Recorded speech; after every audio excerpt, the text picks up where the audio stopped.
So I've had a lot of people comment asking, how do I get my dog to stop pulling on leash? And there really isn't a quick answer, which is why I didn't give a quick answer, because it can be one of many, many things. So I wanted to just take a little time, break it down, help people understand why their dog could be pulling on leash and what's required to really try to turn it around.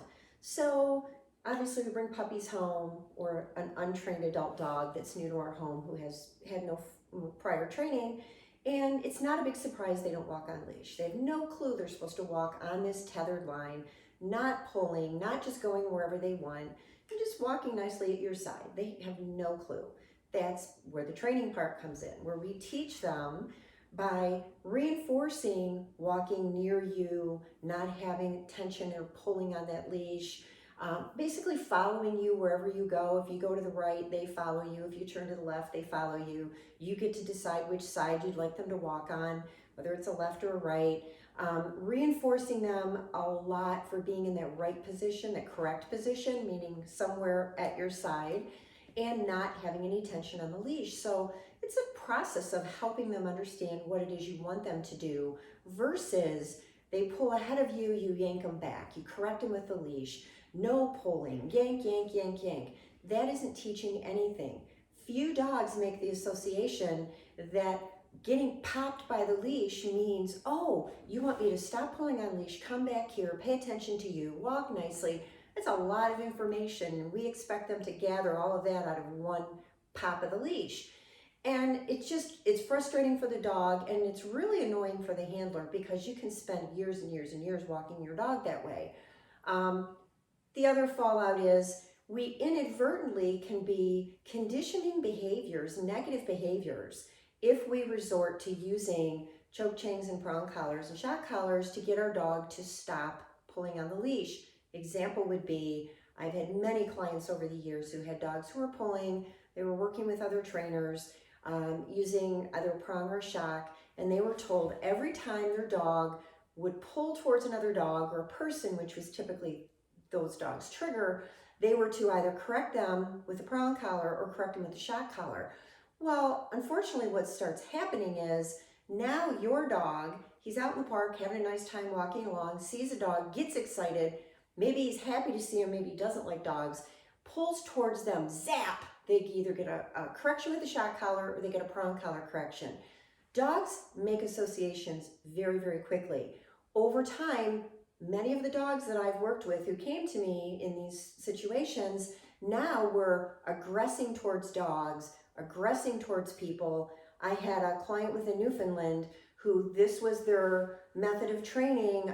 They didn't like that he pulled. He was a big dog. So every time he would pull towards people, because initially he just wanted to go greet people, they would hit him with a shock collar.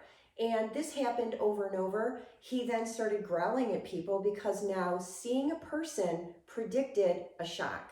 And the owner wasn't looking at it from the dog's point of view. They thought we were teaching the dog don't pull towards the person. They were actually teaching the dog people predict bad stuff. So over time, this kept escalating.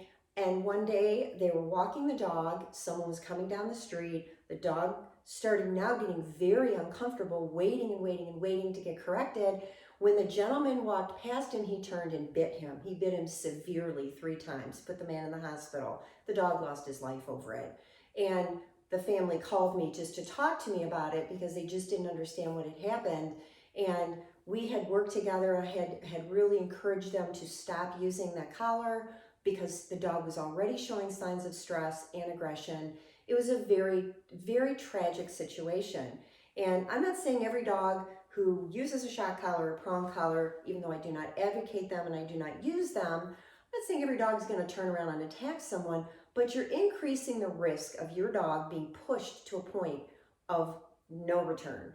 And there's no need for it. So that I bring that up because we sometimes think that there's some piece of equipment that's going to magically correct what we don't want to fix with plain and simple training. Training is a commitment of time. It requires education. It's just not something you can push a button and fix. And even plying your dog with hundreds of pounds of food isn't going to fix the problem if you're not training the dog to really learn the skills or deal with what underlying behavior could be causing them to be more frantic and a little anxious on leash. So let's look at really why dogs pull. One, some are just untrained, pure and simple. You put them on a leash, bam, they're ahead of you. Two, they're very overstimulated in the environment. I meet dogs who can walk well on leash in certain environments, but they can't in others. Their nose kicks into gear, all their senses are overloaded. They just don't even know you're at the other end of the leash. It's just, I have to get there and I'm going now. And, it becomes a huge problem because behavior that's practiced is perfected. And so your dog just starts learning when I'm on a walk and I see something that I have to get to, or I smell something, I'm going to go.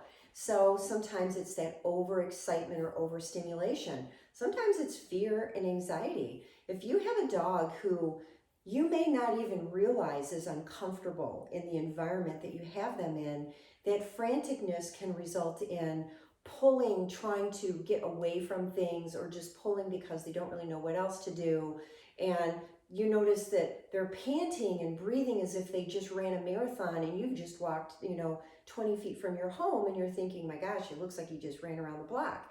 Those are symptoms of stress, that hypervigilance where they're looking everywhere and they're really looking, kind of distressed. And they might be walking with you, but you're really, really having to work hard to keep this dog attending to you or walking with you. If you really were to pay attention to the dog's body language, the dog may be uncomfortable in the environment. Maybe they've had a negative experience. I know in the neighborhood that I live in, we have a number of dogs who are on invisible fences.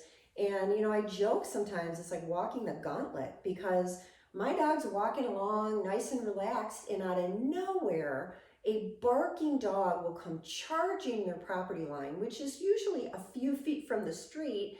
And all of a sudden, my dog is like, are they coming in the street? And I wonder the same thing. Are they going to come out of that fence line, or what's going to happen here? Over 15 years ago, I was attacked walking one of my own dogs in my neighborhood, seriously injured, had multiple surgeries, had to have both of my shoulders rebuilt, by a dog who blew through their property line and came out in the street, chased us, dragged me, attacked my dog, So from that day forward, I can tell you, my dog was a year old at the time, and he was a wonderful dog, and he was a wonderful therapy dog, but he never, ever enjoyed going on leash walks ever again. He was happy in the buildings, he was happy in the hospital, but that one single event learning of being attacked by a dog who came out of nowhere, he just couldn't handle being out in the environment anymore. So maybe you've adopted a dog who had a negative experience that you aren't aware of, or you've had one yourself and now you're having trouble getting your dog to walk with you. So there's so many reasons why our dog may not be walking nicely on leash. My experience is, if you started with a puppy and you've been struggling from the beginning with leash walking, then it may just be that your training didn't come together for whatever reason. And so maybe it is just strictly a training issue.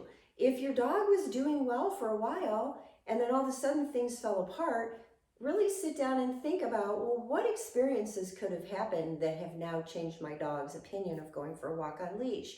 Maybe they were slowly practicing, behaviors that you don't like, and you kind of let them slide a little bit or didn't notice them. And now they're a big deal because you have a bigger dog, your dog is older, and they've rehearsed these behaviors for so long that now you can't seem to get them to go away. So when I said in the beginning of this video, having the answer for someone of, well, how do I get my dog to stop pulling on leash? It's not just a one-off answer, because while there will be groups of dogs who have the same problem, we have to first identify, why is your dog pulling on leash? Why are they like a freight train when you hook the leash on them?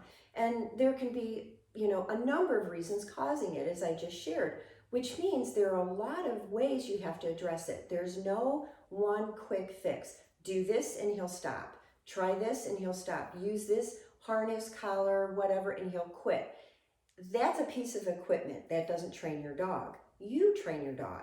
And it is a commitment of time. My experience has been with most people who genuinely want to try to turn the behavior around, if you have the time and the desire to really address what's driving your dogs dragging you around on leash, you can make great headway. You can make great progress. But it is going to require breaking this down, really identifying what's going on with your particular dog so that you can resolve the problem. I've learned over the years there isn't even really a class that I can teach, because I can have 8 or 9 people sign up for a class and every dog in there has a different reason why they're pulling on leash. So it's really hard to teach a class that will meet everybody's needs. It really comes through private training and helping people resolve what's going on with their dog. But I do encourage people, if you have a puppy, if you're starting with a puppy, helping them not just learn how to walk on leash, but to feel comfortable on leash, because those are two very different things. I typically, throughout the year, not as much in the winter, I don't get as many volunteers to meet me at the parks to do hangouts. And I have people say, well, what are you doing when you're hanging out? We're hanging out. Well, are you training? Yes. But what are you doing? We're hanging out. And it's this conversation that kind of goes like this. What that means is, if my dog can't be comfortable sitting with me next to a park bench, watching the world go by, I doubt that he's going to feel comfortable over time walking through that park or going into environments, ignoring squirrels and birds and bikers and joggers and other dogs and all the things that are out in the world. So I routinely, have these hangouts where I invite people to just come. I'm usually training one of my own dogs. And we just meet up somewhere and we teach our dogs the fine art of settling and doing nothing. And what that means is we let them lay next to our feet and chew on a bone. We have them lying next to us and just relaxing while we sit and visit with each other. And what all of us get out of these outings is dogs who start becoming very comfortable and relaxed being out in the environment. So from there, it is easier to start training them. So I hang out with my dogs everywhere, on Main Street, watching traffic go by, in different environments, at the mall, at Lowe's, in the park, in my driveway, in my yard, everywhere, even in my house. So that when I want to take them out and start walking with them, they're already feeling comfortable. So again, to recap, there's no quick fix if you have a dog who's pulling on leash. It doesn't mean you cannot help them. Often we can help them a lot. But we have to first identify why your dog is pulling on leash. Then you put a training plan together that works for you. That's when you start to see really great progress.